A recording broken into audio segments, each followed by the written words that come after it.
कक्षा 8वीं की स्टूडेंट फाइनली आपका विषय विज्ञान का अर्धवार्षिक मूल्यांकन 7/2/25 का पूरा रियल पेपर लेके आ चुके हैं। आप लोग बहुत सारे यहाँ पर कमेंट आए थे कि विज्ञान विषय का रियल पेपर लाओ, तो फाइनली आपका रियल पेपर आ चुका। और पेपर देने से पहले इस वीडियो को पूरा आपको यहाँ पर ध्यान से देखना, और पेपर देने से पहले आपको जो हम पेपर कराने वाले इस पेपर को पूरा आपको याद कर लेना। और आप यहाँ पूरा पेपर याद कर लेते हैं तो पूरी 60 में 60 नंबर आप यहाँ पर लाने वाले हैं विज्ञान विषय के पेपर में। आप यहाँ पर देख लीजिए शिक्षा केंद्र मध्य प्रदेश भोपाल अर्धवार्षिक मूल्यांकन 7/2/25 विषय विज्ञान हिंदी माध्यम। समय आपका 2.5 घंटे रहेगा। कक्षा 8 पूर्णांक आपका 60 नंबर का रहेगा। बहुविकल्पी प्रश्न आते हैं 1 से 5 तक। निर्देश आता है प्रश्नों को पढ़कर नीचे दिए विकल्पों में सही विकल्प चुनकर का उत्तर लिखिए। ठीक है, तो प्रश्न पहला आता है इनमें से कौन सी रबी की फसल है। तो आपका यह था चावल, बी था सरसों, सी था सोयाबीन और डी था मक्का। तो इनमें से कौन सी रबी की फसल है, तो इसका राइट आंसर आपके यहाँ पर सरसों हो जाएगा। ठीक है, सरसों आपका यहाँ पर राइट आंसर रहेगा। दूसरा था मैग्नीशियम का रिबन फीता वायु में जलने पर उत्पन्न करता है। तो आपका यह था मैग्नीशियम ऑक्साइड जल और प्रकाश, बी था मैग्नीशियम ऑक्साइड और ऊष्मा, सी था मैग्नीशियम ऑक्साइड ऊष्मा और प्रकाश और डी था मैग्नीशियम ऑक्साइड जल और ऊष्मा। तो यहाँ पर जो प्रश्न दूसरा दिया गया मैग्नीशियम का रिबन फीता वायु में जलने पर उत्पन्न करता है, तो इसका आंसर आपका मैग्नीशियम ऑक्साइड ऊष्मा और प्रकाश हो जाएगा। ठीक है, मैग्नीशियम ऑक्साइड ऊष्मा और प्रकाश आपका यहाँ पर सी राइट आंसर रहेगा। फिर आपके यहाँ पर तीसरा आता मानव भ्रूण का रोपण कहाँ होता है। तो आपका यह था गर्भाशय में, बी था अंडवाहिनी में, सी था भ्रूण में और डी था अंडाशय में। तो मानव भ्रूण का रोपण कहाँ होता है, तो मानव भ्रूण का जो रोपण होता है वो होता है आपका गर्भाशय में। ठीक है, ये राइट आंसर रहेगा।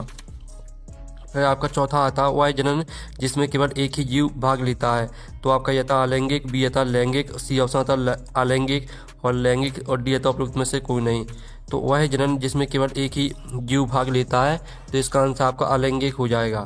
फिर आपका पांचवा आता है निम्न में से संपर्क बल है। तो आपका आता स्थिर विद्युत बल, बी था चुंबकीय बल, सी था पेशी बल और डी था गुरुत्वाकर्षण बल। तो निम्न में से संपर्क बल है, तो इसका आंसर आपका पेशीय बल हो जाएगा। ठीक है, इस तरह से जो आपके यहाँ पर 1 से लेकर 5 तक बहुविकल्पी प्रश्न दिए गए थे वो कंप्लीट हो जाते हैं। अब आते हैं रिक्त स्थानों की पूर्ति कीजिए। 6 से 10 तक आपके रिक्त स्थान आते हैं। तो प्रश्न 6 आता है ईंधन के अपूर्ण दहन से डॉट डॉट विषैली गैस बनती है। तो ईंधन के अपूर्ण दहन से आपकी कार्बन मोनोऑक्साइड। ठीक है, आप यहाँ पर देख लीजिए कार्बन मोनोऑक्साइड, कार्बन मोनोऑक्साइड आपका यहाँ पर राइट आंसर हो जाएगा। ठीक है, कार्बन मोनोऑक्साइड। फिर आपका प्रश्न 7 आता प्रवासी पक्षी सुदूर क्षेत्रों से डॉट डॉट परिवर्तनों के कारण पलायन करते हैं। तो प्रवासी पक्षी सुदूर क्षेत्रों से आपके जलवायु, ठीक है, जलवायु आपका इसका आंसर हो जाएगा। जलवायु परिवर्तनों के कारण पलायन करते हैं। 8वां आता मेढक में टेटपोल से वयस्क में रूपांतरण डॉट डॉट कहलाता है। तो मेढक में टेटपोल से वयस्क में रूपांतरण आपका कहलाता है कायांतरण। ठीक है, कायांतरण आपका यहाँ पर राइट आंसर हो जाएगा। और जो आपका आता 9वां किसी चुंबक का उत्ती ध्रुव से दूसरे चुंबक के उत्ती ध्रुव को डॉट डॉट करता है। तो किसी चुंबक का उत्ती ध्रुव दूसरे चुंबक के उत्ती ध्रुव को आपका प्रतिकर्षित करता है। प्रतिकर्षित आपका यहाँ पर राइट आंसर हो जाएगा। फिर आपके यहाँ पर देख लेते 10वां आता है सामान से लदी ट्राली को चलाने के लिए हमें उस पर डॉट डॉट पड़ता है। तो सामान से लदी ट्राली को चलाने के लिए हमें उस पर, ठीक है, आपका यहाँ पर बल लगाना पड़ता है। ठीक है, बल लगाना पड़ता है। इस तरह से आपके यहाँ पर जो रिक्त स्थान है वो कंप्लीट हो जाते हैं। आपने अच्छे से याद कर लिए होंगे। अब आते हैं अति लघु उत्तरीय प्रश्न 11 से 16 तक। तो 11वां आता रबी की फसल किस ऋतु में उगाई जाती है। कोई 2 रबी फसलों के नाम लिखिए। तो चलिए हम यहाँ पर 11वीं का आंसर देख लेते हैं। तो 11वीं का आंसर रहेगा रबी की फसल सामान्यतः शीत ऋतु जाड़े के मौसम में उगाई जाती है। और 2 रबी फसलों के नाम गेहूँ और चना हो जाएगा। ठीक है, आपको जो हम पेपर करा रहे हैं पूरा आपका रियल पेपर है, और पेपर देने से पहले आपको इसको पूरा रट लेना, यही पेपर आपका आएगा। 12वां आता सीमा की मां ने सुनार से अपनी चांदी की चूड़ी पर सोने की परत चढ़ाने को कहा। सुनार ने किस क्रिया द्वारा चूड़ी पर सोने की परत चढ़ाई होगी, लिखिए। तो चलिए आपके इसका आंसर देख लेते हैं। सुनार ने चांदी की चूड़ी पर सोने की परत चढ़ाने के लिए विद्युत लेपन क्रिया का उपयोग किया होगा, ये आपका आंसर रहेगा। फिर आपका आता 13वां दहन के लिए किस गैस की आवश्यकता होती है। तो इसका आंसर आपका यहाँ पर रहेगा दहन जलने के लिए ऑक्सीजन गैस O2 की आवश्यकता होती है। ये आपका 13वें प्रश्न का आंसर रहेगा। पूरा आपको याद करना, स्क्रीनशॉट ले चलिए। अब आता है आपका यहाँ पर 14वां किन्हीं 2 राष्ट्रीय उद्यानों के आपको नाम लिखना है। तो आपके 2 राष्ट्रीय उद्यान रहेंगे, कन्ना राष्ट्रीय उद्यान और दूसरा का बांधवगढ़ राष्ट्रीय उद्यान, ठीक है, या कोई अन्य जैसे जिम कॉर्बेट, रणथंभौर आदि, ठीक है, इसको पूरा याद कर लीजिए। फिर आपका आता अमीबा में किस विधि द्वारा नए जीव का विकास होता है, तो इसका उत्तर रहेगा अमीबा में द्विखंडन विधि द्वारा नए जीव का विकास होता है। यह अलैंगिक जनन की एक विधि है। फिर आपका सूर्यमाता कविता ने देखा उनकी माँ अनाज को छान रही थी, वह अनाज के छोटे कण नीचे गिर रहे थे, कणों का नीचे की ओर गिरना किस बल का उदाहरण है, इस बल का एक अन्य उदाहरण भी लिखिए।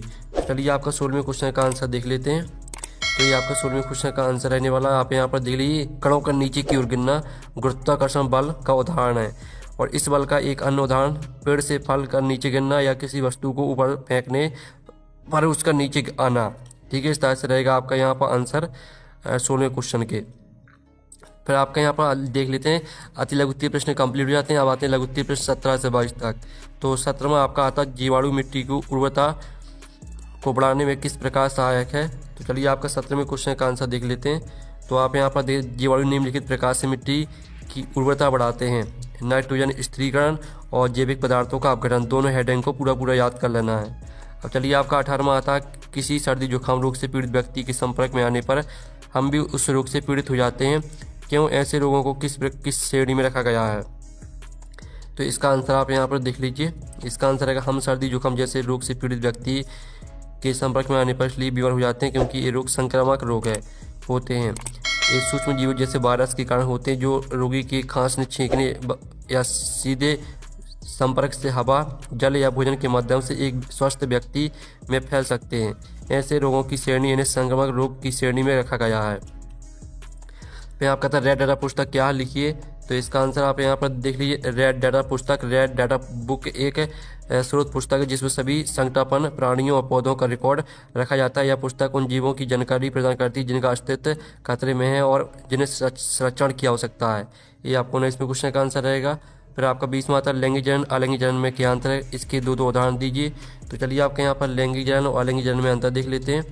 ये आपका लैंगिक जनन और अलैंगिक जनन में अंतर दिया गया है। इसमें 2 जीव नर और मादा भाग लेते हैं, इसमें केवल एक ही जीव भाग लेता है, ठीक है। इस तरह से आपको अंतर को याद कर लेना पूरा। साथ ही इनके उदाहरण देख लीजिए।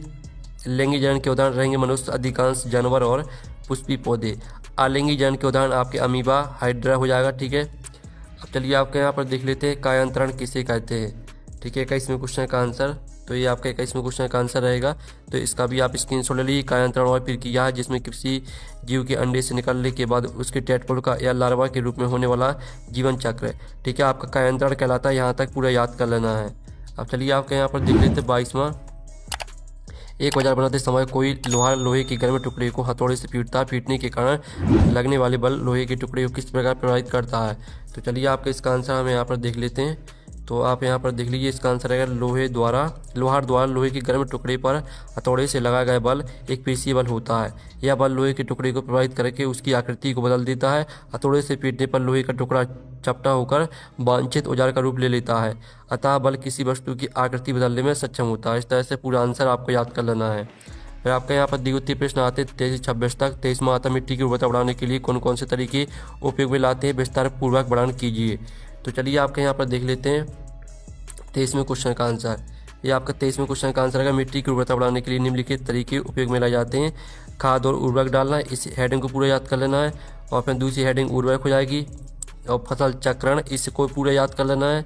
और फिर ठीक है, पड़ती छोड़ना, इसको पूरा याद कर लेना। और मिश्रित फसल, इसको पूरा याद कर लेना, ठीक है। इस तरह से पूरा आपका आंसर यहाँ पर कंप्लीट हो जाता है। और 24वां आता है पेट्रोलियम के विभिन्न घटकों के नाम तथा उपयोग लिखिए। तो आप यहाँ पर देख लीजिए, पेट्रोलियम एक गहरा तेली द्रव है जिसे प्रवाहजी आसवन द्वारा विभिन्न घटकों में अलग किया जाता है। पेट्रोलियम के प्रमुख घटक और उनके उपयोग निम्नलिखित हैं। तो आप यहाँ पर देख लीजिए, आपके घटक दिए गए हैं, उपयोग दिए गए हैं, ठीक है। तो स्क्रीनशॉट आप ले लीजिए। आपका यहाँ पर दिया गया है उत्तर, ठीक है, 25वें प्रश्न का, सॉरी 24वें का। 25वां आता दहन के समय मोमबत्ती ज्वाला के साथ जलती है किंतु कोयला नहीं, क्यों, कारण स्पष्ट कीजिए।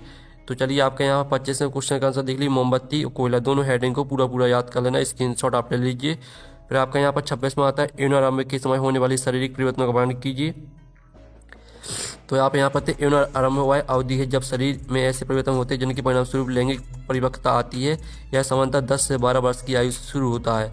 ठीक है, पूरा आपको यहाँ पर पहला पॉइंट, दूसरा पॉइंट, ठीक है, पूरे पहले तो इतना स्क्रीनशॉट ले लीजिए।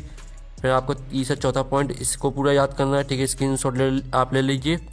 और पांचवा पॉइंट इसको पूरा याद कर लेना है। ठीक है, इस तरह से आपका 26वें क्वेश्चन का आंसर कंप्लीट हो जाता है। और आपको पेपर देने से पहले इस पेपर को पूरा रट लेना, यही पेपर आपका आएगा। हम नेक्स्ट वीडियो मिलते हैं। Thanks for watching.